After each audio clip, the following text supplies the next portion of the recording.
É com alegria que noticiamos a presença aqui conosco de Tatiana Roque, professora titular do Instituto de Matemática, da pós-graduação em Ensino e História da Matemática e da Física e da pós-graduação em Filosofia da Universidade Federal do Rio de Janeiro. Seu livro, História da Matemática, uma visão crítica, desfazendo mitos e lendas, Zahar, 2012, livro que certamente interessa aos psicanalistas, foi um dos vencedores do Prêmio Jabuti 2013. Mas, encurtando, eu diria que o disparador desse convite é o fato de que Tatiana coordena o projeto de pesquisa intitulado Negacionismo e Crise de Confiança, relação entre ciência e política em tempos de mudança sem precedentes. Afinal, e aí eu vou colocar um spoiler, tramita no Congresso um projeto de lei que equipara o aborto ao homicídio e cujas consequências, caso aprovado, são estarrecedoras. Então, eu passo a palavra para a professora Tatiana Roque, né, nossa convidada. Está funcionando? Tá, né? Bom, gente, primeiro... Está desligado. Está desligado? Aqui. Cadê? Aqui, né? Alô? Alô? Alô? Tá ligado já. Eu achei que já estava. Gente, então... caramba! Boa noite, né? Queria agradecer demais aqui ao convite. Já estive aqui outra vez, também já fui no Zadig, então já conheço muita gente. Agradecer também ao pessoal que está vendo aí online, né? Da outra vez que eu vim era só presencial, acho que foi em 2018. E é um prazer enorme falar aqui, porque, como vocês vão ver, tem uma série de questões que eu abordo nessa pesquisa sobre negacionismo e crise de confiança na ciência, que eu acho que tem interseções importantes com as reflexões da psicanálise. Então, eu vou falar um pouco e depois, no final, gostaria muito de abrir esse debate para ouvir vocês também, para a gente ver quais são essas interseções possíveis, né? Então, essa pesquisa começou porque o diagnóstico mais comum no meio científico, né, na universidade e tal, onde eu transito, é que o negacionismo ele se deve a uma forma qualquer, né, mais ou menos presente por razões diferentes, mas alguma forma de ignorância. Né? Então, seria preciso educar melhor, informar melhor, as pessoas são ignorantes, não têm conhecimento suficiente, não sabem como a ciência funciona.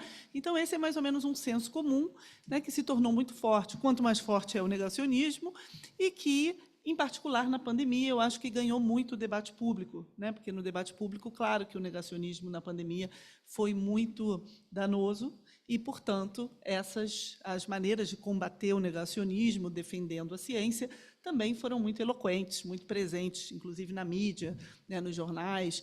Mas, no entanto, se a gente avalia um pouco mais de perto esse problema e as raízes do problema, não é bem a uma falta de conhecimento ou algum tipo de ignorância que se deve ao negacionismo.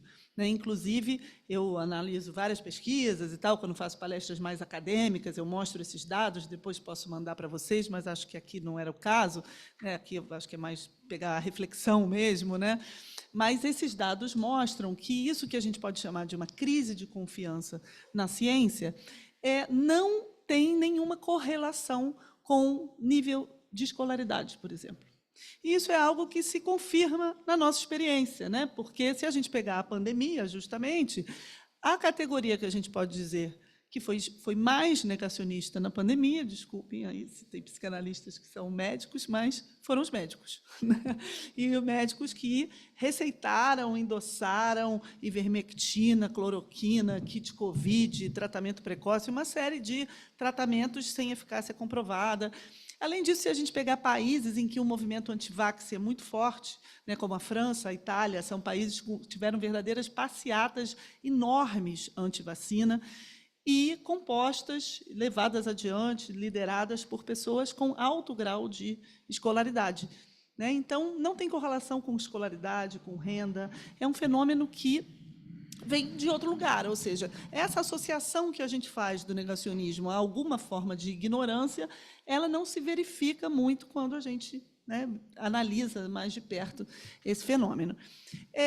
Então, a partir daí, né, que eu comecei essa pesquisa, para mostrar o quê? Que, na verdade, o negacionismo é sintoma do esgotamento de uma certa relação entre ciência e política que se afirmou no mundo ocidental, na modernidade, e que, durante os últimos 300 anos, parecia que ia se aprimorando para uma relação cada vez mais profunda e inseparável, mas que, na verdade, começou a ser abalada de alguns anos para cá, principalmente a partir da descoberta das mudanças climáticas. Então, essa é uma tese, digamos assim, histórica, né, que leva muito em consideração a história da ciência, que é a minha área de pesquisa, e aí eu escrevi um livro sobre isso, que não é esse que o Paulo citou, é esse aqui, chamado O Dia em que Voltamos de Marte, e vou falar um pouquinho da análise que eu faço nesse livro, né, chama Uma História da Ciência e do Poder, com pistas para um novo presente. Então, qual é a ideia assim, geral do livro? Né? Claro que tem muita coisa que precisa ser aprofundada, mas depois, né, se vocês quiserem olhar no livro. Mas a ideia é que essa relação entre ciência e política, né, que parecia uma relação que ia sempre numa direção de uma maior inter-relação, de uma maior troca, de benefício mútuo, ela tem uma história, né? Não foi sempre assim. Ela começou, teve seu ápice, teve suas promessas cumpridas, teve suas crises, e passa agora por uma crise muito profunda e muito grave, talvez inédita. Né? E essa história, então, começou quando? Essa história começa quando começa a noção de progresso, né? A história da afirmação do conceito, da ideia de progresso como uma ideia compartilhada na sociedade. E aí, alguns historiadores e filósofos da história, né, colocam esse momento na virada do século XVIII para o século XIX, mais precisamente em 1800, teria surgido a ideia de progresso. Né? E a ideia de progresso definida a partir do quê? Né? Da ideia de que a humanidade caminha para um futuro sempre melhor. E esse futuro é sempre melhor por causa dos avanços da ciência e da tecnologia. Então, há um certo automatismo na ideia de progresso. Né? A partir da ciência e da tecnologia, dos aprimoramentos, dos avanços da ciência e da tecnologia, a humanidade vai caminhar para um futuro sempre melhor. Né? Essa tese é mais conhecida a partir dos livros do Koselleck, né? Inclusive, né, eu vou caminhar um pouquinho no tempo aqui, mas eu acho que tem uma coisa interessante, que hoje, né, o Koselleck ganhou uma atualidade por isso, mas não só o Koselleck, a própria filosofia da história. Né? Eu acho que, durante muito tempo, a história, e a história da ciência, em particular, passou por um momento de histórias de curto termo, né? A chamada história local, a história que, por se preocupar muito com o contexto social, ela tinha que se dedicar a contextos mais locais, a histórias mais locais, e, com isso, essa visão de longo termo da história, que é a da filosofia da história, né? Qual o sentido do tempo presente, qual o sentido de cada tempo histórico, que é a questão da filosofia da história, foi deixado um pouco de lado. E agora o que a gente está vivendo é um reavivamento da filosofia da história. Então, vários filósofos da história hoje, que têm trabalhado muito com isso e que se tornaram muito presentes aí no debate, né, internacional, e que explicam muita coisa disso que a gente está vivendo com uma visão bem, eu acho, conectada realmente ao nosso tempo. Né? Então, um deles, só para citar um exemplo, que eu uso muito no livro, que até escreveu aqui o endosso da quarta capa, que eu fiquei bem feliz, é o Dipesh Chakrabarty. Né? E o Dipesh Chakrabarty, ele tem um livro, né, chamado The Climate of History in a Planetary Age, em que ele mostra como a história e o sentido da história, a filosofia da história, tem se transformado completamente nessa idade que a gente vive de transformações planetárias. Né? Daqui a pouquinho eu chego no Chakrabarty. Mas para ver o quê? Que entre o Koselleck e o Chakrabarty, a gente tem todo um arco aí de história das relações entre ciência e poder, de como evoluiu e teve crises e passou por percalços e foi retomada a ideia de progresso, que a gente ainda não contou, né? A minha ideia um pouco no livro é contar essa história e tentar entender o que está acontecendo, né? Por quê? Porque a hipótese, né, que eu levanto, baseada nesses historiadores e filósofos da história, é a de que a gente vive um tempo de mudanças sem precedentes. Né? Nosso tempo não é de mudanças como qualquer outra. É um tempo de mudanças inéditas na história da humanidade, porque, de fato, ela está sob risco de desaparecer com as mudanças climáticas. Né? E isso não é qualquer coisa. Né? Não foi... Teve um outro momento assim? Teve, eu vou falar dele, mas não é a mesma coisa, porque nesse outro momento era uma decisão muito mais pontual e agora é algo estrutural. É muito difícil, né? Demanda um esforço muito grande e mudanças muito radicais sair desse caminho aí que a gente entrou de mudanças climáticas irreversíveis. Então, é claro, né, que alguns que não suportam, aí vão depois vocês, né, os psicanalistas, aí me ajudem a pensar isso, ou não suportam, ou não querem realmente efetuar as mudanças que são necessárias, preferem negar. Né? E isso é o que diz, por exemplo, o Bruno Latour. Né? Ele diz que o negacionismo é, na verdade, um escapismo. Né? Se os fatos dizem que você precisa efetuar mudanças muito profundas, quem não quer efetuar essas mudanças tem um caminho fácil, negar os fatos. Então, o negacionismo é, na verdade, um sintoma de uma negação, no sentido de uma negação da realidade. Né? Não no sentido de uma ignorância, mas no sentido de não querer ver, de querer escapar, de querer achar que a solução está em outro lugar. Né? E aqui tem tudo a ver com a ciência. Porque se a gente lembrar, né, que o progresso se tornou quase sinônimo da nossa visão de futuro. Né? Como enxergar um futuro que não seja colado à ideia de progresso? Né? Então, o progresso que colonizou, de certa forma, as nossas visões de futuro, ele é baseado na ideia de que a ciência e a tecnologia são sinônimos de avanço para um mundo sempre melhor. Né?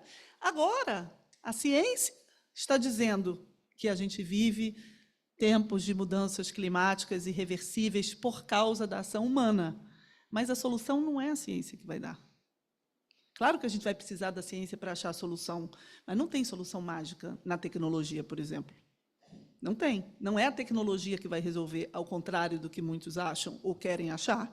Não é a tecnologia que vai resolver. Então, pela primeira vez, a ciência e a tecnologia não estão prometendo uma solução. Elas estão apontando um problema cuja solução está em outro lugar. E é muito difícil. É política, é econômica, é social. Né? Então, a ciência está num lugar desconfortável hoje, nessa relação entre ciência e política. Né, nessa relação que fundou o ideal do progresso. E aí tem duas consequências. Né? A primeira é que, como a ideia de progresso colonizou nossas visões de futuro, a gente não tem mais visão de futuro. A gente está meio perplexo com isso. Né? E aí tem de tudo. Tem de tudo. Para lidar com isso, tem de tudo. Né? Tem quem bote o pé no chão, tem quem restitua uma visão de futuro que é ilusória, e tem quem volte para muito antes. Daí, também a atualidade de algumas filosofias e visões e ideais políticos muito antigos, antes da modernidade. Que, afinal de contas, a promessa da modernidade se esgotou, então vamos lá para trás. Né? Então, tem de tudo diante disso. Então, essa consequência ela é muito grave, porque é claro que ela corrói o nosso tecido social. Né? E outra coisa é que a visão de ciência, portanto, que permeava esse pacto, digamos assim, entre ciência e política, ela se transforma. Né? E ela passa a ser não mais assim estruturante dessa visão, que é uma visão de mundo, uma visão de futuro, mas ela passa a ser utilitária. Né? Então, cada um tem a sua própria ciência, na qual você utiliza para afirmar e para embasar a visão de mundo que você quer defender. Né? Então, esse processo foi um processo longo, como eu disse aqui, né, e que desembocou hoje também em tentativas de continuidade com a visão triunfante do progresso, custe o que custar, que são retomadas e defendidas por pessoas muito poderosas. E a gente sabe que, quando uma ideia é defendida por pessoas muito poderosas e muito bilionárias, ela tem muita repercussão, né? Que é a ideia de que é, sim, a tecnologia que vai resolver o problema das mudanças climáticas. Não é à toa que a gente tem uma retomada da corrida espacial tripulada e da exploração de outros planetas, né, que é uma das vertentes dessa ideia, e que a gente tem grupos também poderosíssimos investindo em soluções, as chamadas soluções da geoengenharia, que é o quê? São soluções tecnológicas, é chamada Tecnofix, né, que pretendem resolver as mudanças climáticas com acertos tecnológicos. Por exemplo, você joga uma poeira de aerossol na frente do Sol durante 1 mês por ano para resfriar a Terra e impedir que os raios do Sol cheguem na Terra, e, com isso, você esfria a temperatura da Terra. É um experimento feito em Harvard, com o financiamento do Bill Gates. Não é pouca coisa, né? E vamos lá, né? Imagina, isso não tem nenhuma comprovação de que vai dar certo, e mais, isso desafia um dos princípios da ciência do clima, que é o fato de que a Terra é um sistema complexo, sensível a perturbações nas suas condições iniciais. Então, se você cria uma perturbação dessas no sistema Terra, as consequências são absolutamente imprevisíveis. E mais, vão cair no pé de populações muito longe de Harvard e do Bill Gates. A gente não sabe aonde, mas populações que não participaram da decisão de fazer esses experimentos, né? Além disso, tem a questão da corrida espacial, da exploração dos recursos naturais em outros planetas, que é real, a colonização de outros planetas, talvez, é mais difícil, mas ainda assim, né, que é justamente aqueles que procuram achar a solução em Marte. Por isso que o meu livro se chama O Dia em que Voltamos de Marte, né? Que é porque não é em Marte que a gente vai achar essa solução, é aqui na Terra, com os pés bem fincados no chão. Mas essas soluções que são de grupos que se autodefinem como otimistas tecnológicos, né? O otimismo tecnológico é uma corrente de empresários riquíssimos, bilionários, Elon Musk, Jeff Bezos, etc., que tem a ver com a retomada da corrida espacial tripulada, que é uma coisa bem simbólica nesse movimento, e que tem a ver com uma série de autores também que estão na moda, que são best-sellers, e que tentam passar a ideia, em que eles, de fato, acreditam, que a gente deve, sim, continuar acreditando no progresso, e que são essas ideias que vão nos salvar desse momento que a gente vive. Não à toa, um dos grandes expoentes dessa corrente tem um livro chamado O Novo Iluminismo, que é o Steven Pinker, que é meu grande inimigo nesse livro aqui. Eu escrevi esse livro todo com ódio que eu tenho do Steven Pinker, confessando aqui já para vocês no divã, né, que eu tenho horror desse Steven Pinker, e ele escreve todo o livro para mostrar que é, sim, o ideal de progresso que vai nos permitir encontrar uma solução, contanto que a gente consiga convencer aqueles que caíram no obscurantismo, que não acreditam mais no iluminismo, que não acreditam nos princípios da ciência, etc., etc. Né? Então, e é toda uma corrente, não é só ele, tem toda uma corrente, e qualquer disputa sobre limites da ciência e da tecnologia, sobre questões que imponham uma mudança, né, radical do ponto de vista social, econômico, político, para enfrentar as mudanças climáticas, vocês podem procurar que tem um desses teóricos dizendo que não é por aí. Eu depois posso dar exemplos, mas eles são uma corrente de pensamento muito forte e muito poderosa. Bom, então, a proposta, né, aqui, que é contar essa história para mostrar como a gente chegou até aqui, qual o sentido dessa disputa que a gente vive hoje. Eu começo lá, então, né, justamente, no iluminismo, né, mostrando como, naquele momento, a ciência e a política elas ganharam uma confiança, elas conquistaram a confiança das pessoas, não foi automaticamente, né, porque a ciência fala verdades e produz certezas, não foi por isso, foi porque se criaram instituições, ações políticas, ações para ir além dos ambientes científicos, ações de divulgação científica, ações, né, estruturais na política, para fazer valer o ponto de vista da ciência. Então, eu conto um pouco essa história, né, como isso se afirmou, e aí no iluminismo é fácil da gente ver, eu acho que é o período mais evidente, assim, né, que a gente tem referências sobre isso, mas depois, continuando essa história ali no século XIX, né, a gente tem uma ação ainda mais incisiva de afirmação dessa visão de que a ciência e a tecnologia iam, sim, ser um passaporte para um mundo melhor. Por quê? Porque foi o momento, ali na segunda metade do século XIX, da chamada primeira globalização, né? Então, você tem a Inglaterra com um papel importante, com os Estados Unidos, e já o comércio internacional, várias invenções tecnológicas, né, barco a vapor, os trens, etc. Mas era preciso desafiar a descrença daqueles que achavam que até ali o progresso, tudo bem, é muito bom, mas só tinha apresentado suas consequências em alguns poucos países, e tinham muitos outros fora dessa equação. Mas, aí sim, esse ideal de crescimento, de desenvolvimento econômico, de comércio internacional, era aquele que levaria para todos os povos as conquistas que já tinham sido feitas por aqueles lugares onde o progresso e a civilização tinham chegado.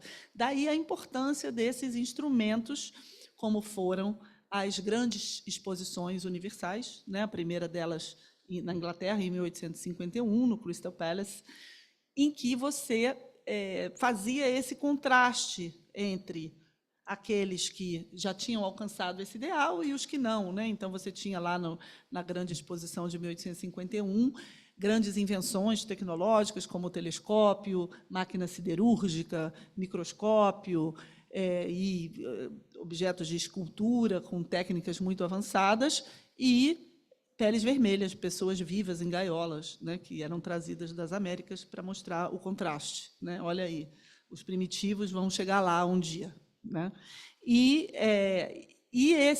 As instituições científicas mais importantes do século XIX, né, que detinham o maior poder político, era o Observatório Astronômico, né? O Observatório Astronômico Greenwich, veja, não é pouca coisa. Foi justamente nesse momento que Greenwich adquiriu o poder de simplesmente marcar a hora zero do mundo.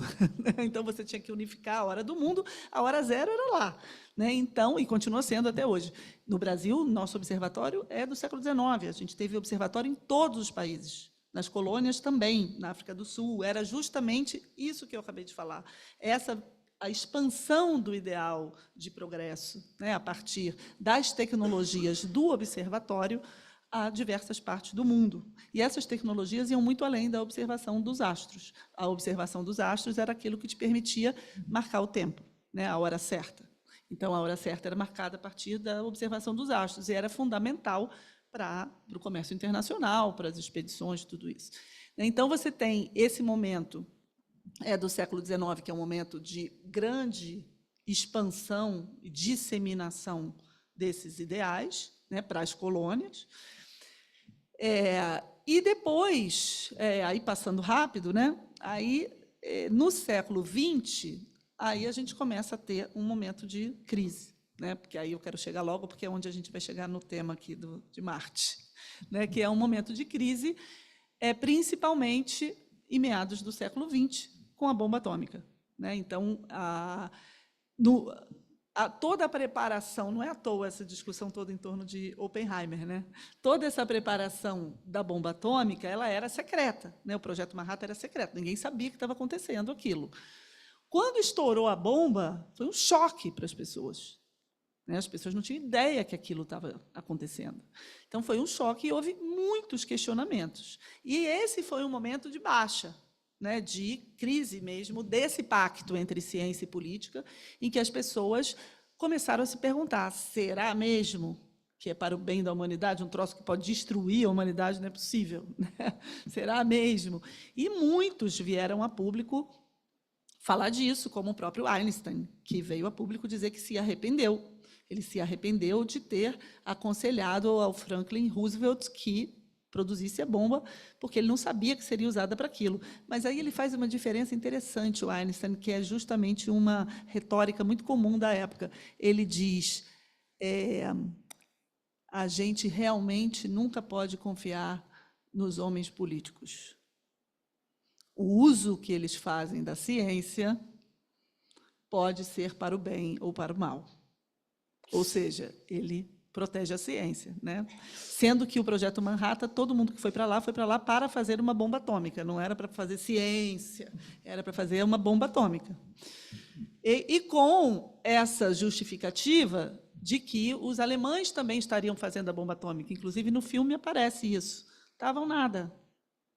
Ficou evidente no meio do Projeto Manhattan, no início ainda poderiam achar que estavam, no meio do Projeto Manhattan ficou evidente que os alemães não estavam produzindo bomba atômica nenhuma, e, inclusive, alguns cientistas vão embora dizendo isso, botando mesmo no ventilador, né, dizendo isso, falando, não, espera aí, eu vim para cá porque eu achei que os alemães estavam produzindo a bomba atômica. Cadê essa evidência? Não tem.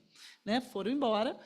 Ou seja, aí tem várias questões que a historiografia já recuperou, essa decisão da bomba, né, foi o ato final da Segunda Guerra, mas foi, sobretudo, o ato inicial da Guerra Fria. E, a partir daí, era preciso lidar com essa decepção e com esses questionamentos. Não, espera aí, vocês prometeram para a gente que era para avançar para um futuro sempre melhor, e é isso aí? Né? Então, era preciso lidar com isso. Foi um momento de quebra desse pacto, né, de questionamento desse pacto. Só que aquele momento era um momento muito especial, né? De novo, era um tempo realmente de mudanças sem precedentes, só que para melhor naquele momento ali, né? Porque a gente tinha o esforço de reconstrução do pós-guerra, a gente tinha uma situação internacional favorável, a gente tinha projetos, né, sociais alternativos que faziam frente ao capitalismo e que, portanto, davam, né, um contraponto, que era importante também. E, a partir daí, era preciso, e eles fizeram isso, retomar a confiança na ciência. Né? De novo, a partir desse diagnóstico que eu faço aqui, de que a confiança na ciência não é dada, ela é produzida, criada a partir de muitas instituições, de muitas iniciativas, de muita ação política para isso. Né?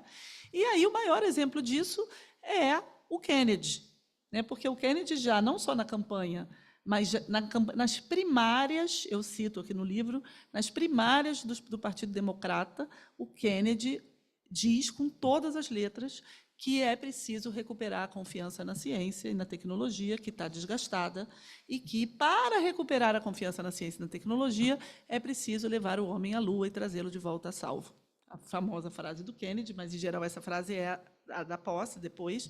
Essa, antes, ele fala da ciência e da tecnologia, justamente. Então, claro que tem 1000 motivos, é a Guerra Fria, mas tudo isso está misturado. Então, recuperar a confiança na ciência e tecnologia era um dos grandes objetivos da corrida espacial. E da corrida espacial tripulada, que aqui é a grande questão. Levar um ser humano à Lua e trazê-lo de volta a salvo. Bom, isso acontece, né? Em 69, aquela comoção generalizada, mas em 72 parou.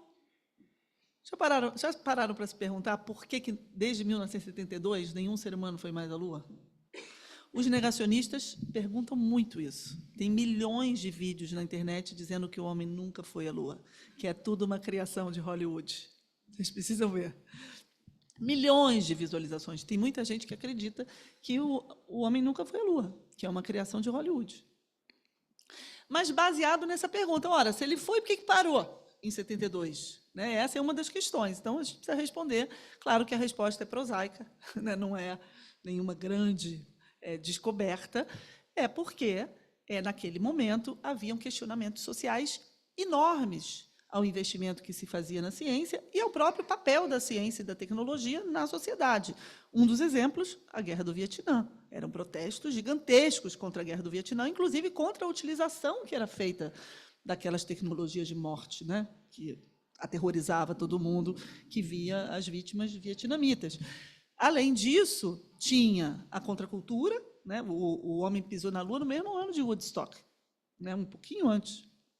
E, sobretudo, o movimento pelos direitos civis nos Estados Unidos. No dia do lançamento de Apollo 11, né, que levou o primeiro ser humano à Lua, houve um protesto no campo de lançamento do movimento pelos direitos civis. O grupo lá do Martin Luther King, que já tinha morrido, mas o grupo dele, fez um protesto levando umas carroças com mulas, cartazes, dizendo: todo esse dinheiro que vocês estão gastando aí, a gente quer que vocês gastem com a gente, para combater a pobreza e para aumentar os direitos dos negros, né?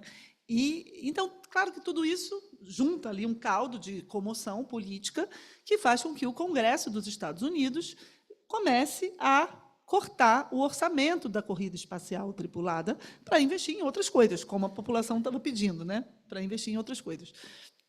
E aí, então, por isso que, em 1972, né, os voos tripulados cessam, porque há uma mudança de prioridades na NASA e na ciência, né, ali dos Estados Unidos e em outras partes do mundo também. Há uma mudança de prioridades para quê? Para que a tecnologia espacial ela continue, não é que isso parou, mas não é a prioridade os voos tripulados, ou seja, levar pessoas lá. A prioridade é satélites, é a observação da Terra. E a maior ironia é que é justamente essa inversão, né, que os historiadores da NASA chamam de down to earth, quer dizer, voltar para a Terra, olhar para a Terra, que também quer dizer botar os pés no chão, em inglês, né? Então, down to earth, essa inversão de prioridades faz com que os satélites, a tecnologia espacial, todos os dados, toda a capacidade de observação que foi ganha a partir daí, todas as ciências conjuntas que começam a se juntar para estudar a Terra, surgem as ciências do sistema Terra. E foi quando surgiu as ciências do sistema Terra, mais ou menos aí, justamente nos anos 70, que foi descoberta as mudanças climáticas. Então, é fascinante essa história, porque os cientistas que trabalhavam na NASA e que estavam dedicados a descobrir vida em outros planetas, né, como James Hansen. O James Hansen era o diretor do Instituto Espacial Goddard, uma das figuras mais importantes na descoberta das mudanças climáticas, um físico. Ele pesquisava a vida em Vênus. E, quando ele descobre as mudanças climáticas, junto com outros colegas, ele fala: acabou esse tema de Vênus, eu só quero saber da Terra. Esse cara foi preso, só para vocês terem uma ideia, fazendo ativismo pelo combate às mudanças climáticas e pelo fim dos combustíveis fósseis. Então, há uma virada, assim, os cientistas eles ficam desesperados com aquilo ali e começam a virar ativistas mesmo. E isso vai gerando uma comoção que vai além, inclusive, até de divisões partidárias, etc. Mais ou menos em torno de 1988, o que aconteceu? O James Hansen deu um testemunho no Congresso dos Estados Unidos, foi fundado o IPCC, né, o Painel Intergovernamental das Mudanças Climáticas, por causa desse consenso. Vamos juntar todos os cientistas do mundo para ver se a gente está vendo mesmo o que está acontecendo. Estão acontecendo as mudanças climáticas irreversíveis por causa da ação humana. Será? Você viu? Você viu? Vamos juntar todo mundo para ver isso. E sim, estava, né? E aí, essa reviravolta que produz um consenso muito forte em torno da necessidade de combater as mudanças climáticas, claro, que começa a ter muita resistência, porque só tem um caminho, né, gente, para combater as mudanças climáticas: diminuir radicalmente o uso de combustíveis fósseis, né? Então, quem é que não queria isso? As empresas de petróleo. Então, financiaram o negacionismo climático nos anos 90. tem uma CPI no Congresso dos Estados Unidos, com todas as provas, etc., que essas empresas financiaram o negacionismo climático, usando uma série de estratégias que a gente vê até hoje no negacionismo. Então, eu tenho um pouco essa tese de que o negacionismo climático é o pai de todos os negacionismos, todos meio que derivam dessa estratégia. Né? E que é o quê? Qual é essa estratégia? Aí vocês vão reconhecer em vários outros negacionismos. Primeiro, semear a dúvida. Então, é fazer com que pareça uma polêmica aquilo que já é um consenso no meio científico. Então, eles dizem, não, isso aí, não está acontecendo as mudanças climáticas. Não, não é assim. Está acontecendo, mas entre os cientistas há ainda uma controvérsia. Alguns acham que é por causa da ação humana, outros acham que não, que são variabilidades naturais. Quantos acham que é pela ação humana? 99%. Quantos acham que é 1%? Né? Mas eles usam um hábito muito frequente da mídia de ouvir os dois lados. Então, vai um dos 99%, um do 1%, e parece que são dois lados. Então, com isso, eles conseguem semear a dúvida. Por isso que o livro que conta essa estratégia, que é da Naomi Oreskes, uma historiadora da ciência maravilhosa, se chama Os Mercadores da Dúvida. Né? E a dúvida tem uma economia moral superior à certeza. Você fala, não, peraí, eu vou dar voz para os dois lados. É bonito isso. Né? Não, tem dúvida, tem uma controvérsia. Enquanto do nosso lado a gente diz o quê? É isso mesmo, está acontecendo. Ouve aí os cientistas, não você é burro. Entendeu? Então, eles vão conquistando a partir daí. E uma série de outras coisas, acusação de complô comunista, já existia, melancia, pessoas que são verdes por fora e vermelhos por dentro, eles acusavam as pessoas disso, de ser melancia, até hoje existe essa acusação.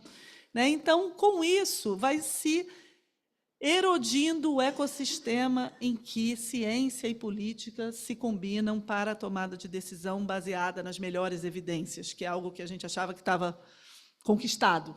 Né? Mas não. E todas essas instituições que vieram se construindo no pós-guerra, a própria OMS, é de 1948, parte desse princípio, né, de que a ciência fornece as melhores evidências para a tomada de decisão política. Tudo isso vai se perdendo um pouco a credibilidade e o espaço que tinha na sociedade a partir dessa dúvida generalizada, né, que incide em vários negacionismos, gente. Eu vou fechar agora para ir para o debate, acho que eu já me estendi demais, não? Já. Mas se a gente observar a estratégia dos negacionistas, eles usam muito isso. Quando eu era coordenadora do Fórum de Ciência e Cultura, eu coordenei uma pesquisa sobre tratamento precoce. A gente baixou todos os vídeos, mesmo os que tinham sido retirados da rede, que tinham as palavras tratamento precoce, cloroquina, hidroxicloroquina. A gente baixou e a gente assistiu. Não são muitos, porque, na verdade, eles têm influencers, assim, que falam para muita gente, né? Nise Yamaguchi e tal, e o próprio Inominável tem vídeos explicando isso, que falam para muita gente. O argumento é esse, em todos. Eles diziam assim, não tem comprovação científica, realmente, de que a cloroquina funcione, mas também não tem comprovação científica de que não funciona. Na dúvida, tome. É um argumento difícil de... Né? Na dúvida, tome. Você vai fazer o quê? Nada? Vai não fazer nada? Que nem o Mandetta manda você ficar em casa? É melhor fazer alguma coisa. É esse o argumento. Ou seja, eles estão sempre lidando com a dúvida, sempre pegando a dúvida, levando a dúvida para o lado deles. Né?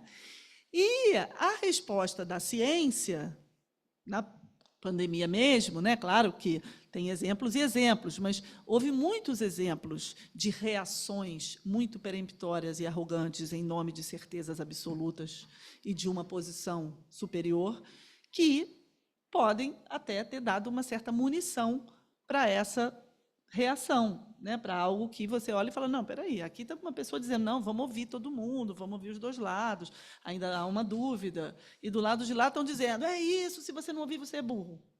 Né? Então, tem uma disputa aí que eu não sei se aconteceu da melhor forma, né, em todos os casos, ainda tem as redes sociais, enfim, tem uma série de complicações, mas tudo isso para dizer o quê? Né?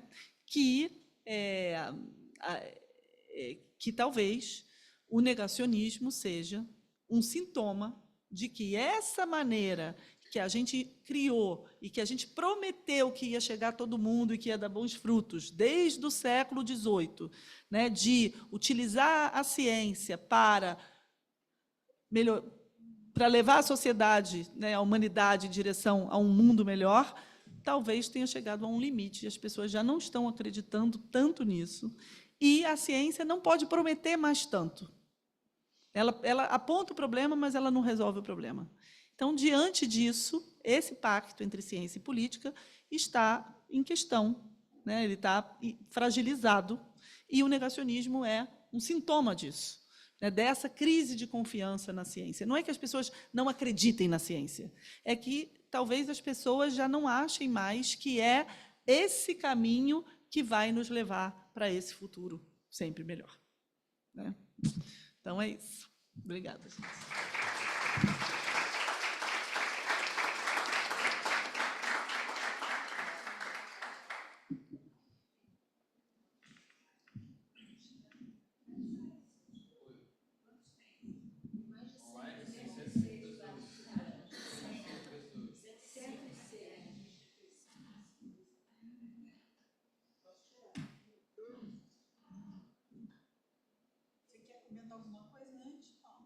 Vou abrir para perguntas. Eu teria várias perguntas.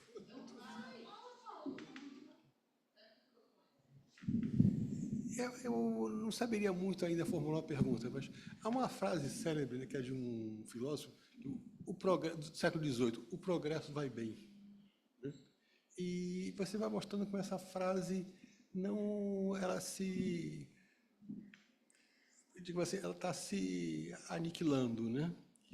E a minha pergunta teria um pouco a ver assim, e como você está colocando, e eu acho isso fundamental, a gente perdeu um ideal, né?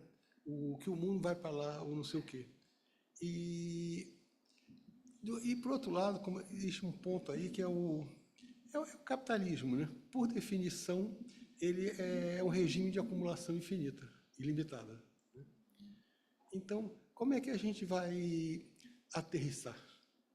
Para usar a dúvida. Como é que fica? É uma pergunta muito grande, assim, né?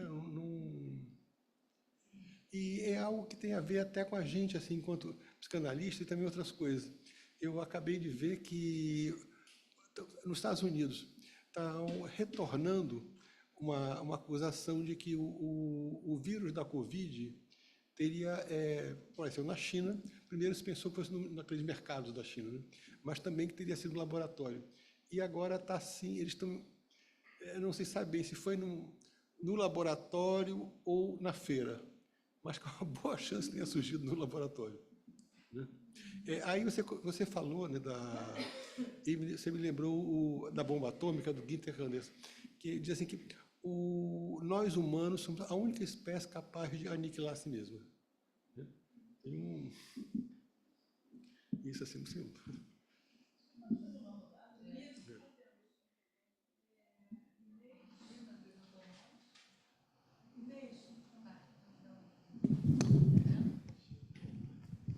Não, muitas coisas interessantíssimas, mas você falou uma frase que eu fiquei, você falou, os negacionistas levam a dúvida para o lado deles. Eu achei isso tão interessante, que eu nunca tinha pensado nisso, quer dizer, porque o negacionista parece que não lida com a divisão, tem uma certeza, só que você está falando o contrário. Quer dizer, o que o negacionismo faz é apontar a divisão, né? Então, eles se sentem, quer dizer, o negacionista não o que cria o negacionismo, o que é pego, né? É como se tocasse alguma coisa dele, porque apontando a divisão, né? Pode não ser.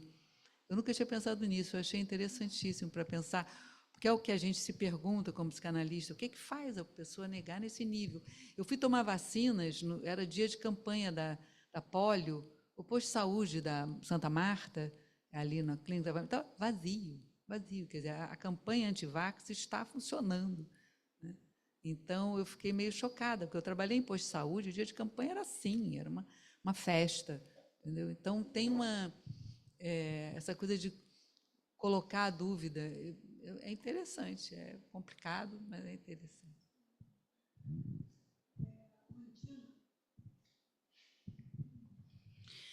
Tatiana, te agradecer.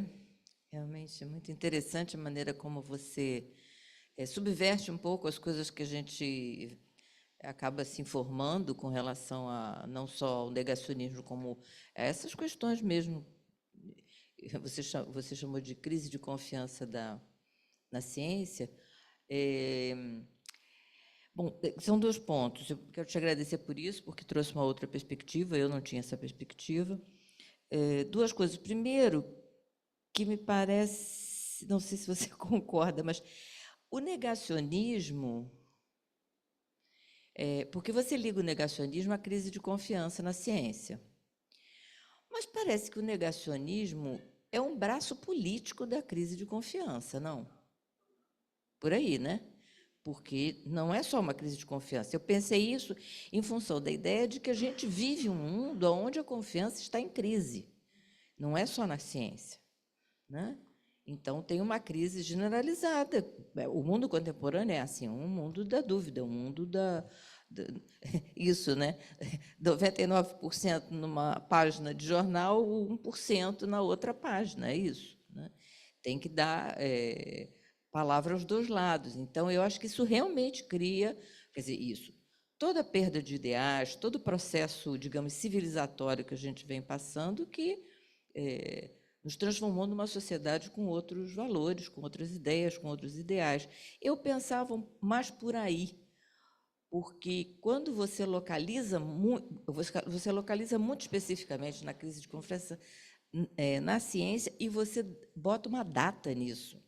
Quer dizer, me impressiona que isso não seja uma coisa mais pulverizada, mais aos pouquinhos, não. Você define muito bem, olha, foi depois do lançamento dos voos tripulados da NASA.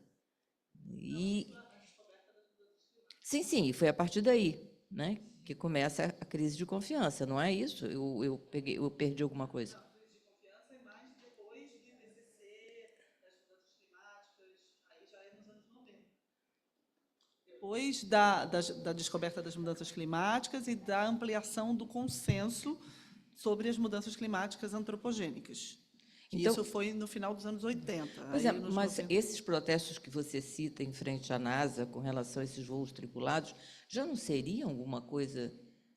Não, porque ali são protestos políticos, não são negacionistas. Eles estavam dizendo que estava gastando muito dinheiro. Não, no sentido de ser negacionismo, de começar a duvidar do que seria possível da ciência fazer, por exemplo, em relação ao progresso, que essa ideia é muito boa, entendeu? Porque a ciência promete mesmo o progresso. Né? Então, eu entendi que ali já tinha havido uma quebra de confiança, no sentido de que, bom, se está se gastando tanto dinheiro e isso não está revertendo diretamente para as pessoas continuam vivendo mal, enfim, foi um pouco a ideia que eu fiquei. É isso, eu acho que mais essa questão da crise de confiança ser alguma coisa que caracteriza o mundo de hoje, né?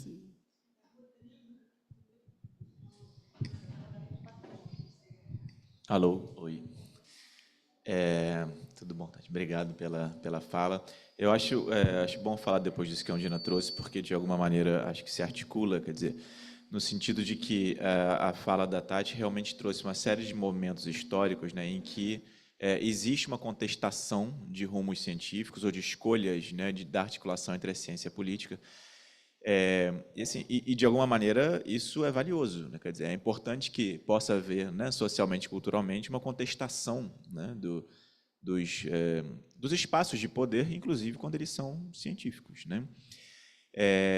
Então, assim, nesse sentido, né, acho que o que a Undina trouxe, quer dizer, o protesto, né, frente ao lançamento, né, de um foguete, ele é uma contestação, mas ele não é necessariamente uma contestação negacionista, quer dizer, é uma contestação, inclusive política, né, num certo sentido. E eu acho que, quer dizer, aí é que tem alguma coisa que me parece aflitiva na atualidade, como se toda a capacidade contestatória tivesse sido absorvida pela direita, né?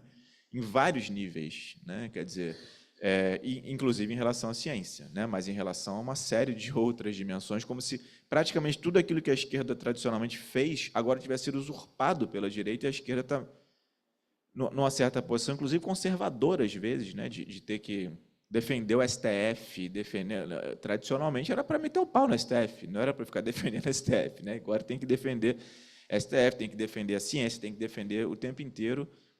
E a esquerda é péssima, né? A gente é péssima em fazer isso nesse sentido de que fica um pouco esmagado, né? Quer dizer, então, eu queria te perguntar um pouco isso, assim, no sentido de que existe uma certa defesa da ciência a ser feita, né? Mas também, quer dizer, como pensar no contrário, como recuperar uma capacidade de criticar a ciência que não seja apenas fazer coro com a direita, porque é isso que dá a impressão. Hoje em dia, se você fala mal do STF, parece que você está meio que ajudando o golpe. Então, você não pode falar mal. Você também não pode falar mal de quase nada, porque senão você está dando força, né, para a loucura. E tem um certo silenciamento aí, né? Então, quer dizer, como pensar não só na defesa da ciência, mas numa boa crítica, né, da ciência que não seja da margem, né, para negacionismo, né? Acho que essa brecha que está curta, né?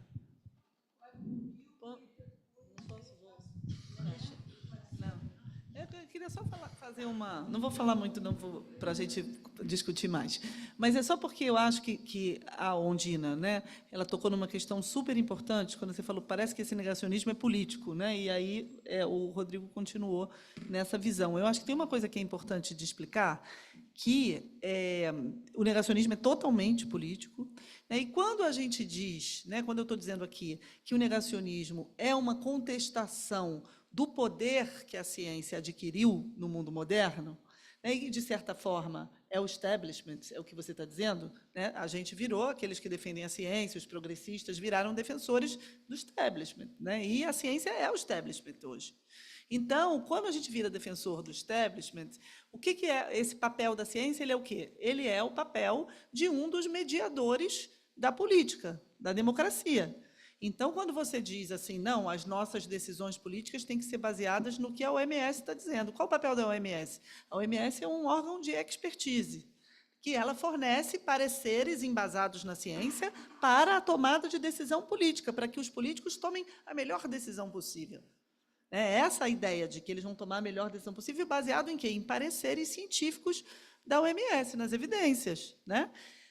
Isso é uma mediação da democracia. Assim como a gente tem vários outros, né, intermediários da democracia, mediadores da democracia. A própria imprensa é uma mediação da democracia, né, o próprio Congresso, os juízes, o sistema judiciário, o STF, são mediadores da democracia. Quando a gente coloca a ciência nesse lugar, a gente está sujeito às críticas de que, na verdade, a gente está usurpando uma parte dessa democracia, porque esse lugar também teria que estar sujeito à vontade popular. Entendeu? São os mediadores da democracia estão sob ataque. A crise, por isso que você falou com razão, a crise de confiança é muito mais do que a ciência. É uma crise de todas as mediações. É uma crise dos jornalistas, é uma crise da ciência, é uma crise dos políticos, é uma crise das ONGs. Essas pesquisas de confiança com as quais eu trabalho, né, eu estudo, elas mostram isso. Não confia na ciência, não confia em ONG, não confia em jornalista, né, não confia em nenhum mediador, não confia em nada, não confia em mediador. Então, diante disso, é claro que qual vai ser a ideologia política anti-establishment que vai empolgar uma parte das pessoas, né, e a extrema-direita se baseia muito nela. Isso que a gente chama de populismo, né? Pode ter vários nomes, mas que quer dizer o quê? Quer dizer o fim das mediações.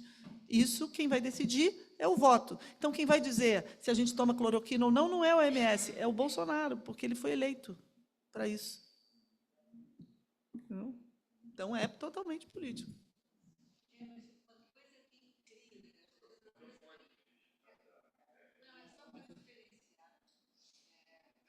Nessa discussão sempre aparece quem propositadamente cria o negacionismo e os que caem no negacionismo.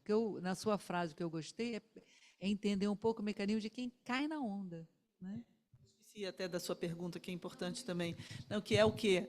A hesitação, né? A questão da hesitação vacinal, que é um dos elementos fundamentais da crise de confiança.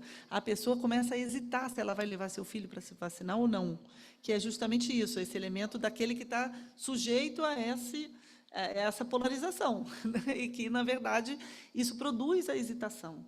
É um dos elementos da crise de confiança que é esse. Tem gente online também. Depois a gente vê as pessoas online, as perguntas online.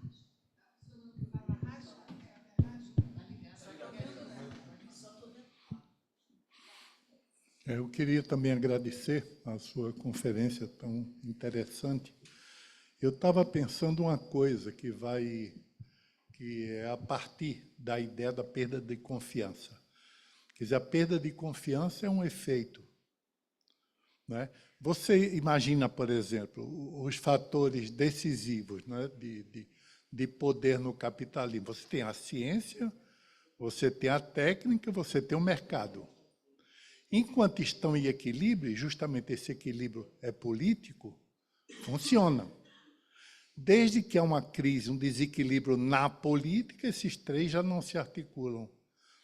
Então, é nesse sentido que se pode, de fato, dizer, chamar o negacionismo de sintoma, né? Sintoma do desequilíbrio, cujo sentimento, se a gente pode dizer assim, é a falta de confiança, não?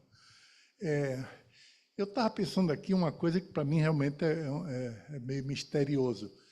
Esses milionários que estão botando gente na órbita da Terra e falam ir ou não ir para Marte, que relação eles teriam com o negacionismo? Porque, politicamente, eles são todos ligados à extrema-direita mundial. Então, que relação eles teriam com esse fenômeno também ligado à extrema-direita, que é o negacionismo? O que é que eles negariam para ganhar essa autoridade absoluta de botar pessoas que vão passar 10 minutos ao redor da Terra? Não sei se eu me fiz entender. Sim, sim. Então, vamos ouvir a pergunta da Flávia Racho. E aí... Tem uma pergunta escrita. Depois tem umas coisas no chat. Umas coisas no chat. Posso falar? Sim, pode falar. Então, não, também compartilho da Inês e da Undina um efeito assim de uma certa novidade do ângulo como a Tatiana está trazendo a questão do negacionismo, agradeço.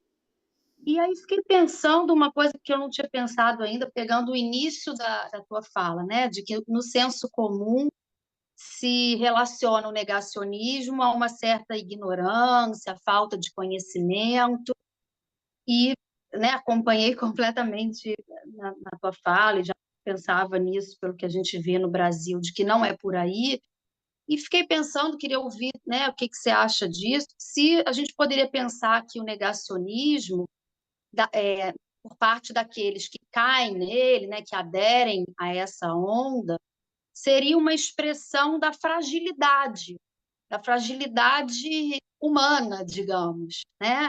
Um ato de desespero diante da impotência. Por exemplo, na Covid, como você falou, caramba, uma pandemia, todo mundo pode morrer, não tem nada para fazer, mas pode tomar cloroquina. Então, essa sensação de que eu posso fazer alguma coisa faz as pessoas aderirem, né? Esse sentimento de impotência não é um sentimento fácil para o ser humano, digamos, assim como, né, o planeta Terra vai acabar, a humanidade toda vai morrer, não querer acreditar nisso num certo instinto de preservação de si mesmo, né?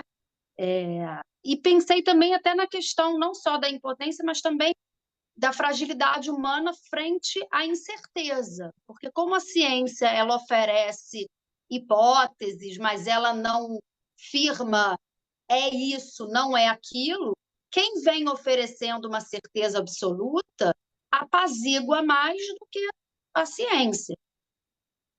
É isso.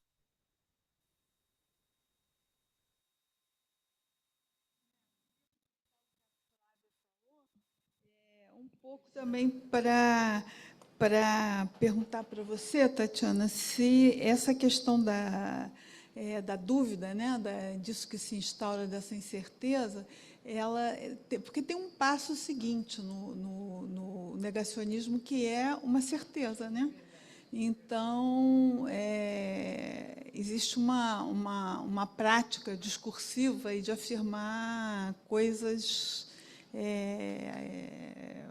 enfim, tentar instaurar verdades, né, novas verdades, né, num campo que está que floresce nessa, vamos dizer assim, nessa vacuidade contemporânea né, das instituições de saber, como a ciência e outras, né? Então, tem isso, mas tem a apropriação pela extrema-direita em geral, né? Quer dizer, em geral, certamente, né? Desse campo da dúvida, da angústia do cidadão comum, né? Do desamparo do cidadão comum, para uma certeza, né? Enfim, muitas vezes delirante mesmo, né?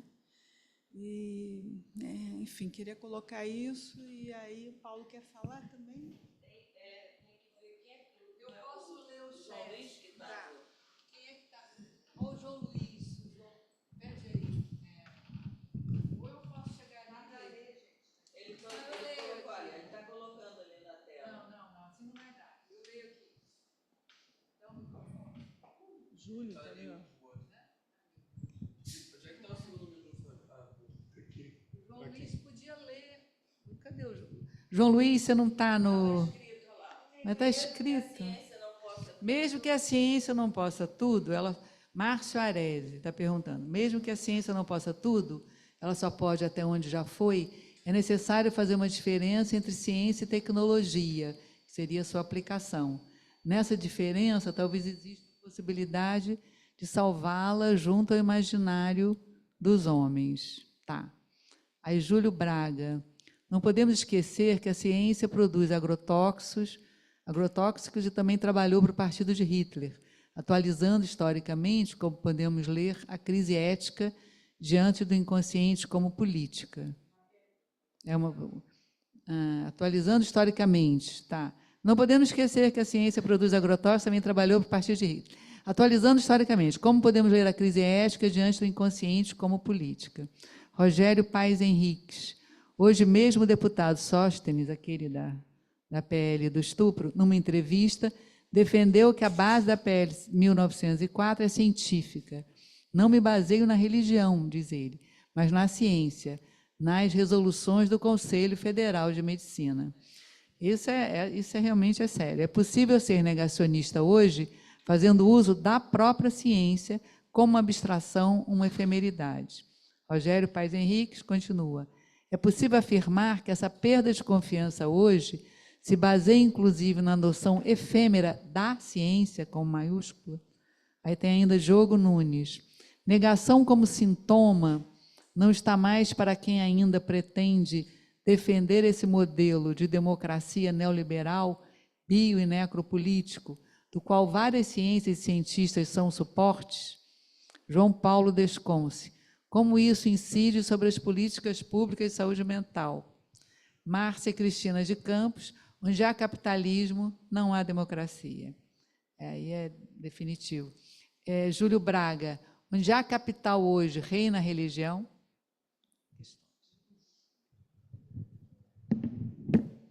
Você quer falar? Qual é o seu nome, por favor?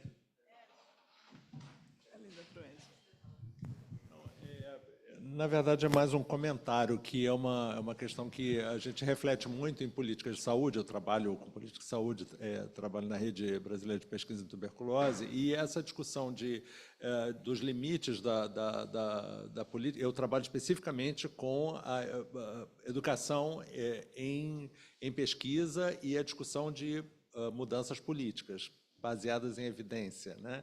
Então, o que me parece que está em crise é exatamente o que eu acho que aprofundou, eu diria, a crise, é o fato do afastamento da academia na sua capacidade de interagir com outros espaços.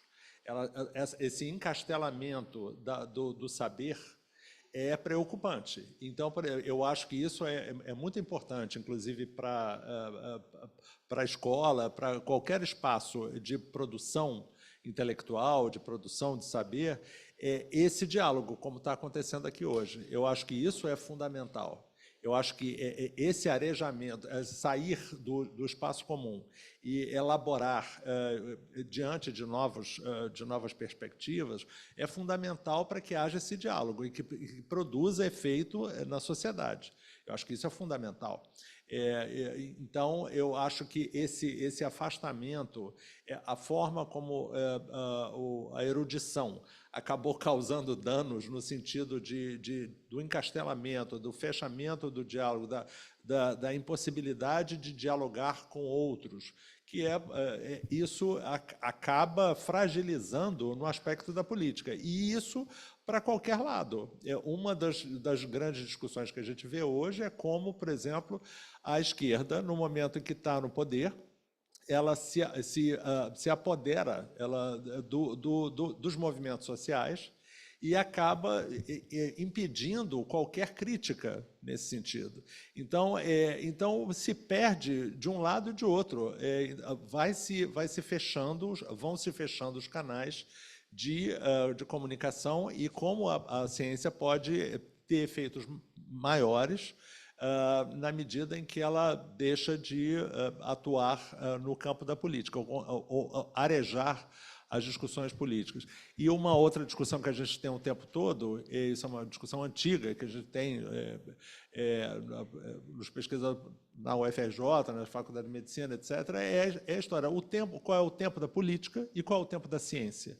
Né? Então, muitas das vezes, você está fazendo uma pesquisa porque você foi solicitado pela gestão, mas a gestão precisa tomar uma atitude antes da evidência estar posta, antes do estudo terminar, precisa tomar uma decisão.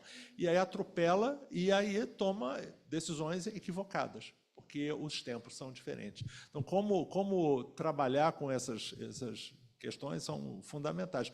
Mas eu acho que esse exercício, por exemplo, de hoje é absolutamente fundamental, que a gente precisa fazer o tempo todo. Né? A psicanálise precisa conversar com outros campos, enfim.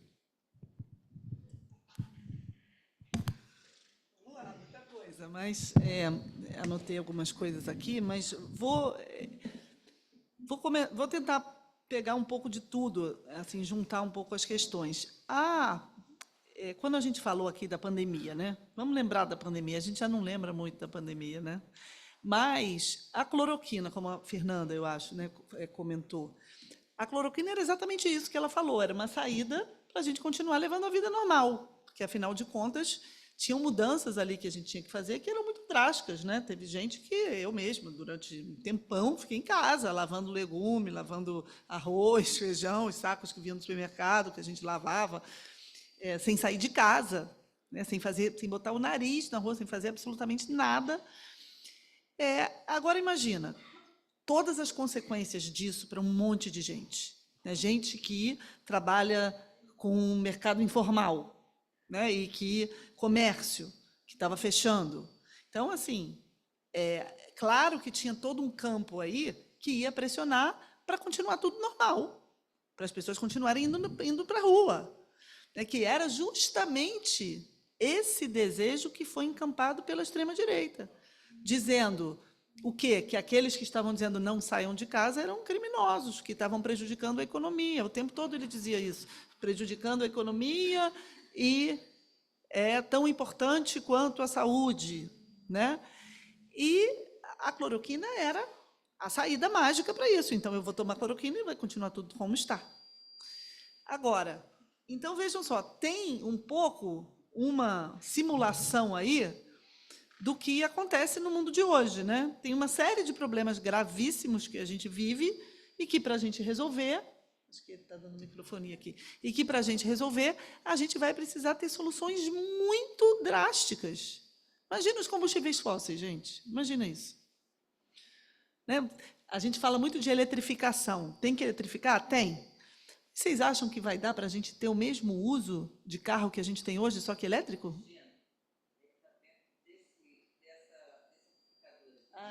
Vamos botar para lá. Ó. Toma, Paulo. Não vai dar. Então, tem um pouco essa coisa de ralentar, né? De diminuir, por exemplo, o uso de carro, de avião. Não tem como. Não tem como. É parecido com a coisa da pandemia. Então, lá dizia, não, toma cloroquina e continua a vida normal, toca a vida. Aqui é a mesma coisa. Tem gente que está tentando dizer, não, a gente vai ter uma solução e toca a vida.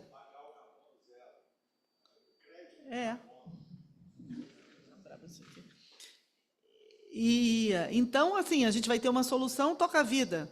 E qual é essa solução? Muitas vezes é uma solução do otimismo tecnológico. Aí, chegando na sua pergunta, são os bilionários. Qual é o negacionismo dos bilionários? É achar que vai ter uma solução mágica, tecnológica. Esse pessoal acha mesmo. Então, por exemplo, aqui no... eu cito aqui um discurso do Mike Pence, que foi o vice do Trump. Esperemos que não volte aí, né? Mas tem risco.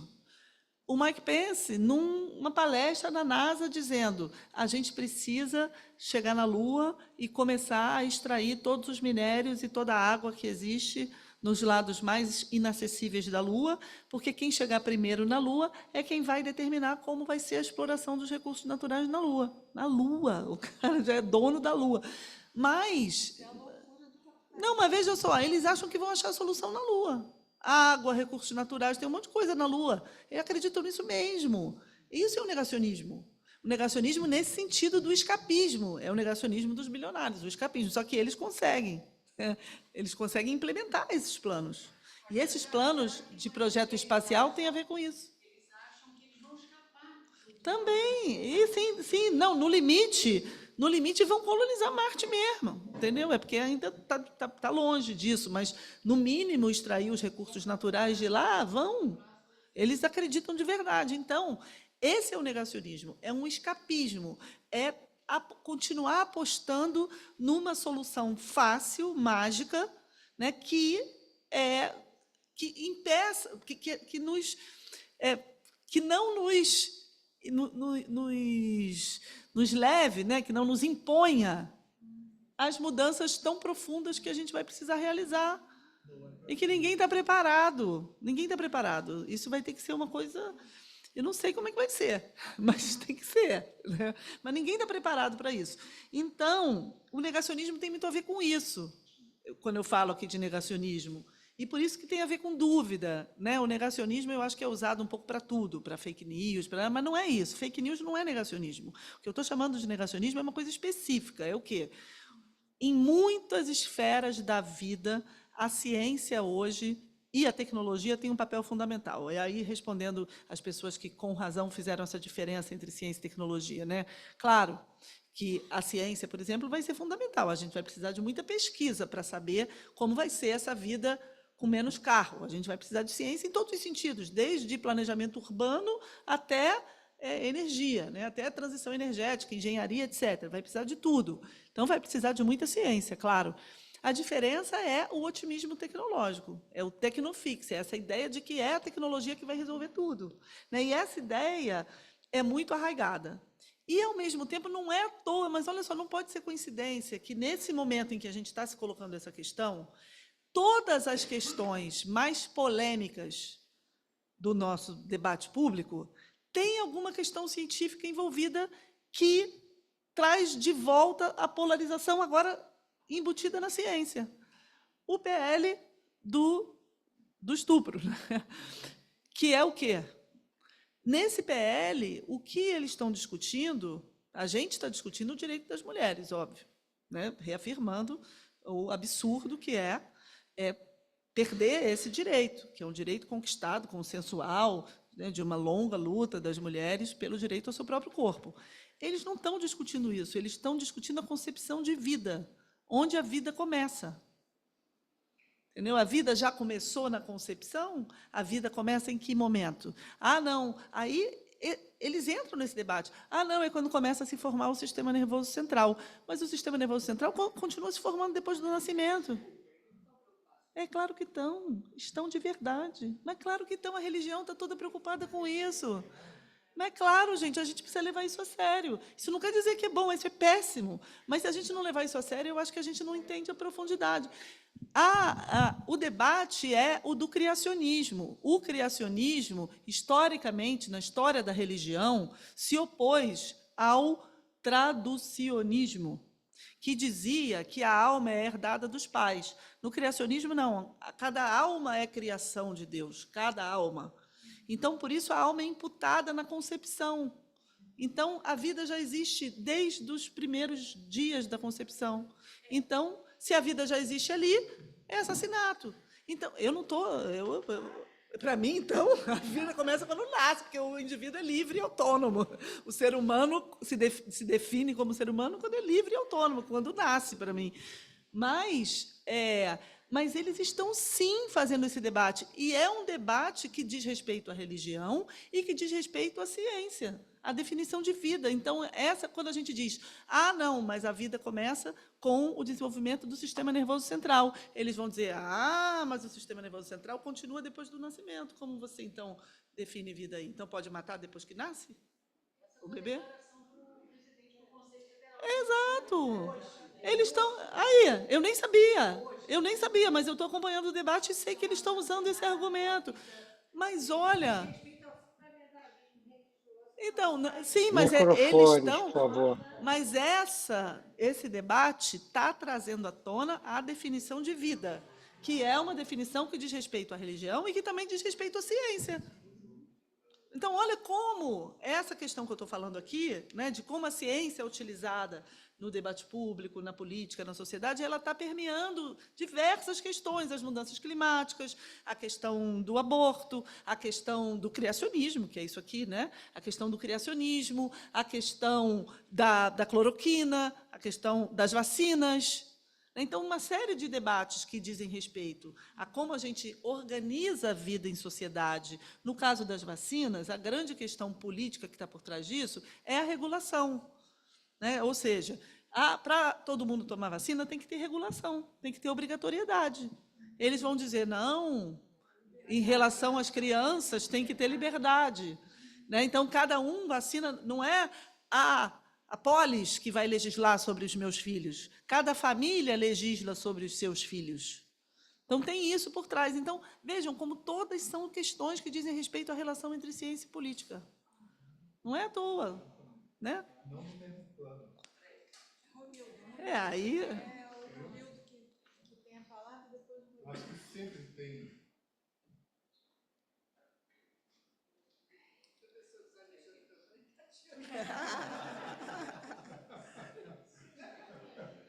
Tecnologia. Acendeu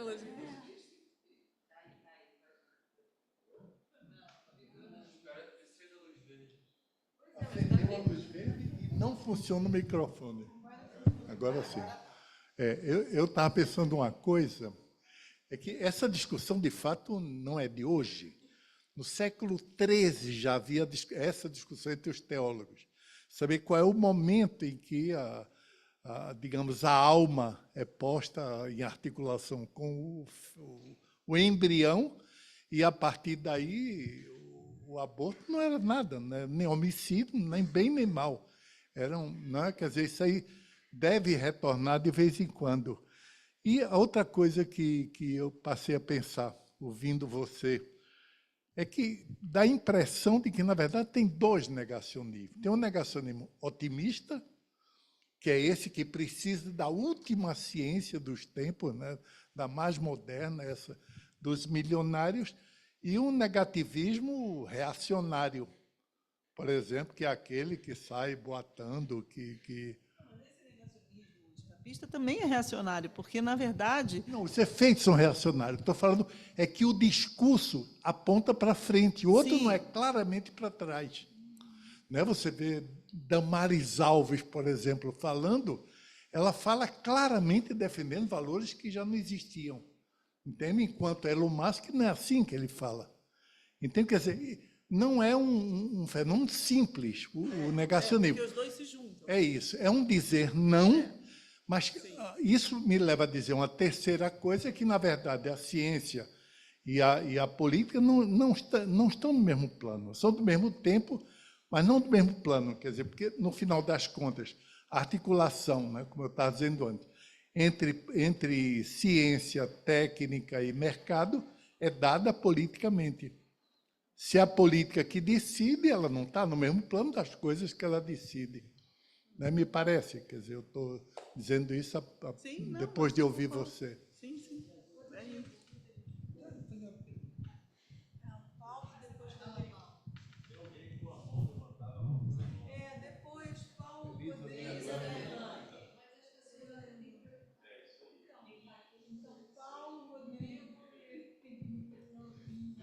Se alguma coisa me chamou a atenção, foi a eleição do Miele na Argentina. Do Miele.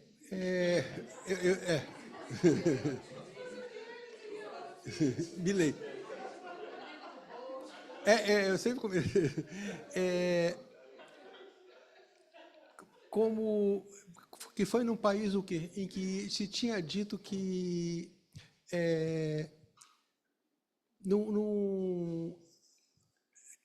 que se vaiam todos, que acabou, né, que acabe o Estado.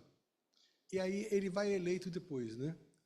E isso me parece que tem assim, acho que você destacou essa crise da democracia e que vai para um lado desse anarcocapitalismo e para um outro que é o quê?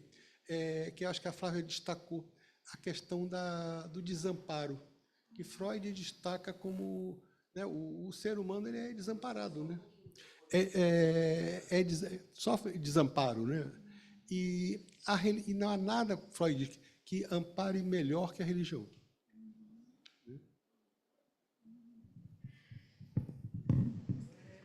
Rodrigo, né? Eu falei dele, que eu acho ele muito parecido com uma piada.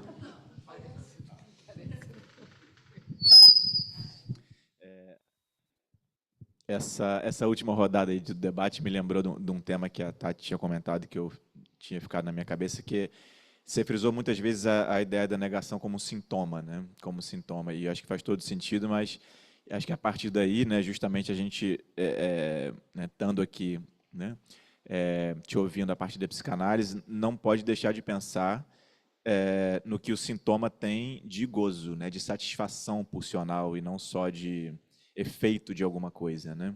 Eu acho que essa é uma parte importante, né, da história, quer dizer, existe uma satisfação pulsional em jogo, né, no negacionismo e nas suas variações, né?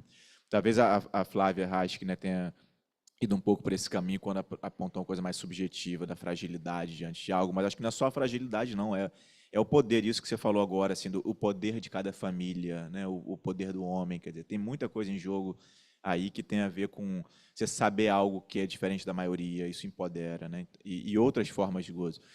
Quer dizer, inclusive, assim, muitos apontaram nessa ascensão da extrema-direita, né, recentemente, que, no limite, a extrema-direita não é exatamente uma posição política, é uma posição de gozo. Quer dizer, tanto que não precisa ter programa de governo, não precisa nada disso, né, é de um outro lugar que vem a fala, né.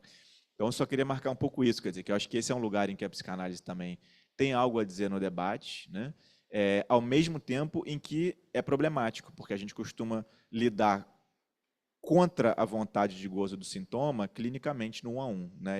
Não é exatamente a nossa saber como é que a gente lida com isso como um fenômeno social cultural. Então, acho que tem essa dupla vertente, que, por um lado, apontar o que tem de gozo na história nos convoca, mas não como se a gente realmente soubesse, né? Nos convoca, inclusive, a gente ia se perguntar como é que dá conta desse novo âmbito, né, da questão.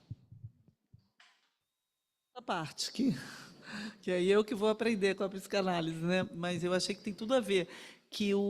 Mas aí tem uma outra questão que eu acho que circulou muito aqui, mas a gente não aprofundou, que é a questão política mesmo, né? Então, se a gente está dizendo que, na verdade, tudo o debate da ciência está sendo instrumentalizado pela política, que, na verdade, por trás do negacionismo existe uma ideologia e também um ativismo aí que pratica esse negacionismo, que tem toda uma outra visão e que, inclusive, inclui, né, o que você falou, a questão do gozo e tal.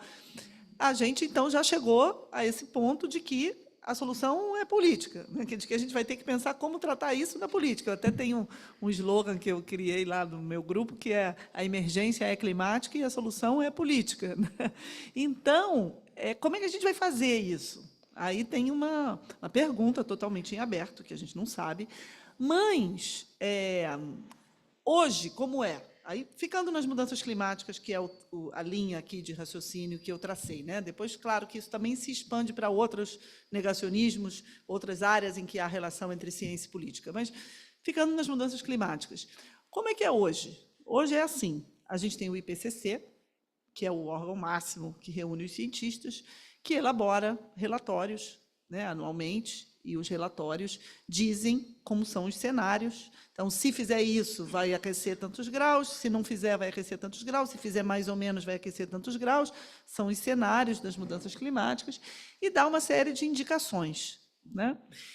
E se supõe que essas indicações vão ser absorvidas pelos políticos, né? Então, depois do IPCC, tem as COPs. E nas COPs, as conferências das partes, que começaram em 1992, no Rio. Né? E de lá para cá, eu participei da Eco 92. Parecia que o mundo ia mudar amanhã, era um negócio sensacional. De lá para cá, o quanto a gente andou para trás, não está escrito. Né? E nas COPs, as partes se reúnem, então, para tomar decisões a partir dali. O Acordo de Paris, etc. E estabelecem as chamadas NDCs, que são os compromissos nacionalmente determinados, que são opcionais. Aí cada um volta para as suas casas, para os seus países, e implementa dali o que ele quiser, supostamente baseado nas melhores evidências e no conselho dos cientistas. Mas qual é a dinâmica que vai ditar o que ele vai implementar ou não vai? A dinâmica interna do país, aquilo ali não está nem aí, por isso que ninguém faz nada. Entendeu? Ele escreve, reúne e avança muito pouco. Que aí você chega e a dinâmica interna, o tempo da política, como você falou, o tempo da política é completamente outro. O cara está interessado em fazer o que vai eleger ele daqui a 4 anos e o que vai aumentar a popularidade dele. Não tudo que precisa ser feito a longuíssimo prazo, que tem efeitos de longo prazo, etc. Então, a política não está preparada para lidar com esse problema. E a relação da ciência com a política, aí eu mostrei um caso em que é fraca essa relação. Porque antes, o que se acreditava? Os cientistas vão dizer, os homens políticos vão fazer. Né? Já está óbvio que não é assim, já deu para ver que não vai ser assim. Então, como é que a gente faz essa relação? Isso, a gente vai ter aí o mesmo impasse que a gente tem em várias outras áreas, que eu acredito que a gente só vai resolver a crise da democracia com mais democracia. Não tem jeito, né? Quem supõe uma democracia simplista é justamente o populismo, que diz só conta o voto direto, aquilo que fala diretamente o eleito. A democracia não é simplista assim, a democracia é complexa, ela é feita de uma série de pesos e contrapesos, instituições, de mediações, justamente porque não é o Bolsonaro que decide sobre cloroquina, por isso que a gente tem a Anvisa, o CONICET, mas eles quiseram aparelhar tudo isso na pandemia. Vocês se lembram? A votação no CONICET foi 7-6 para colocar a cloroquina no SUS. É um órgão de especialista, que não devia estar sujeito à dinâmica eleitoral, mas esteve, porque eles querem colocar todos os órgãos de especialistas sujeitos à dinâmica eleitoral, porque a democracia na qual eles acreditam é só a democracia direta do voto, é a autocracia. O governante é imbuído no poder, ele faz o que ele quiser. Né? Não é assim, a democracia é complexa. E a gente precisa, então, fazer frente a esse populismo, por isso que é difícil a nossa tarefa, com mais democracia. Então, é complexificar ainda mais a democracia. E aí fazer o quê? As próprias instituições científicas de experts, de especialistas que se colocam acima da vontade popular, elas vão ter que ser mais permeáveis, de alguma forma, à participação popular.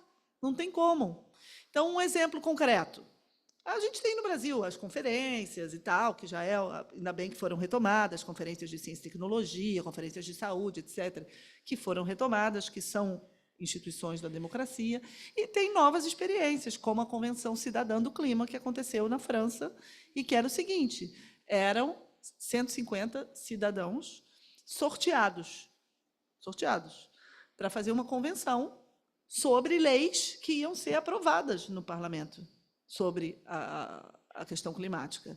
E esses cidadãos receberam uma formação para decidir, eles eram formados lá pela ciência, mas eles iam decidir como eles quisessem sobre as questões climáticas e esse pacote de leis.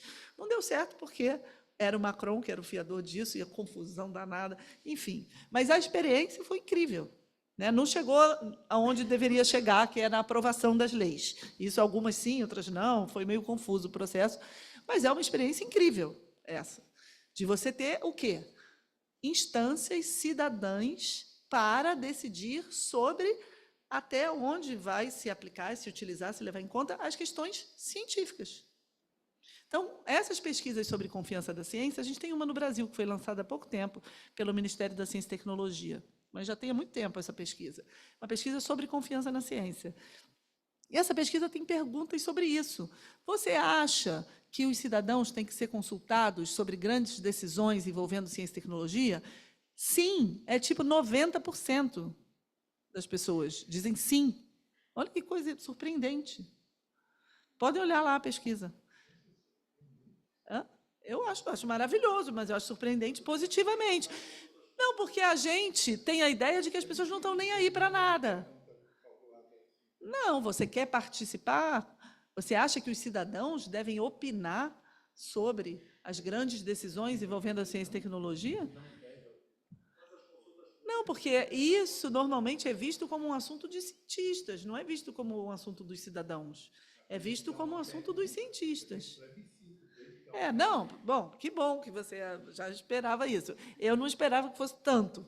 Eu achava que uma boa parte da população... Veja só, o pacto entre ciência e política que veio agora, desde o pós-guerra, com as grandes instituições de especialistas, quem opina são os especialistas.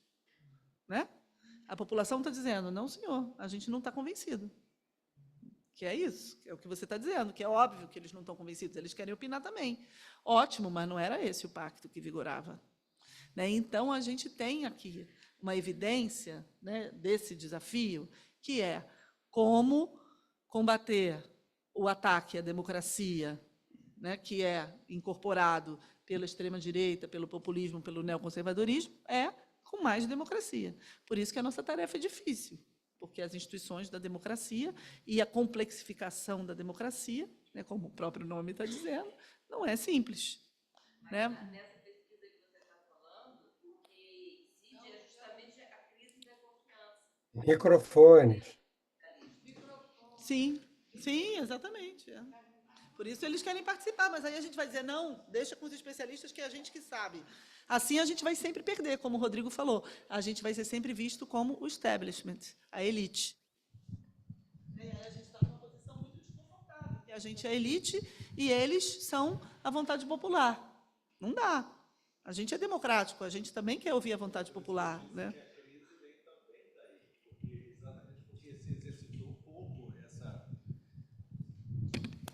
Eu acho que a crise, como eu disse anteriormente, a boa parte da crise entre a política e a ciência é exatamente o fato desse exercício não ter sido feito a contento. As pessoas não se sentem representadas. E aí é usado, e aí as forças políticas usam isso a seu favor.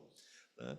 Eu acho que por isso que esse exercício, como você falou, a democracia é um exercício custosíssimo, é difícil, é cheio de pesos e contrapesos, e avanços e retrocessos, mas é a única forma. Agora, isso fica, mais uma vez, sucumbe às urgências das políticas. Né? O que é mais urgente agora nesse sistema? Como é que a gente mantenha os interesses econômicos? E aí tudo passa a ser pautada por as urgências econômicas pautam as prioridades políticas. E aí a ciência fica pelo caminho. A ciência tem que servir a essa necessidade política. Aí inverte os papéis. Tatiana, se você concordar, a gente ouve mais uma pergunta da... Não está mais? Elisa, pode falar, por favor. E aí a gente passa para a Tatiana e encerramos, tá?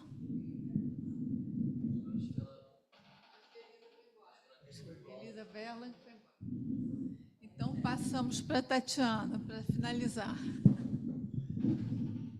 Não, gente, queria só finalizar dizendo isso, né, que eu também fiz um percurso aí, né, da relação entre ciência e política, da análise da relação entre ciência e política para a política. Né? Inclusive, na apresentação, tem esse elemento que, né, não estava aqui na apresentação, que é o fato de que eu fui secretária de Ciência e Tecnologia da prefeitura e que eu atuo na política, né?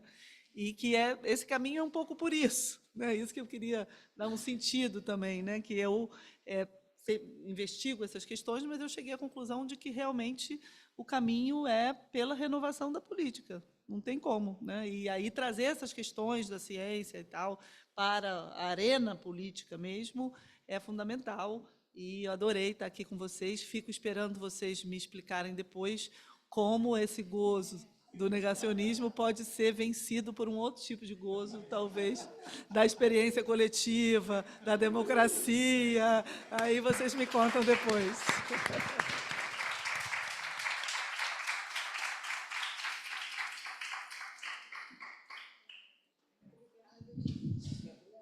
Obrigado.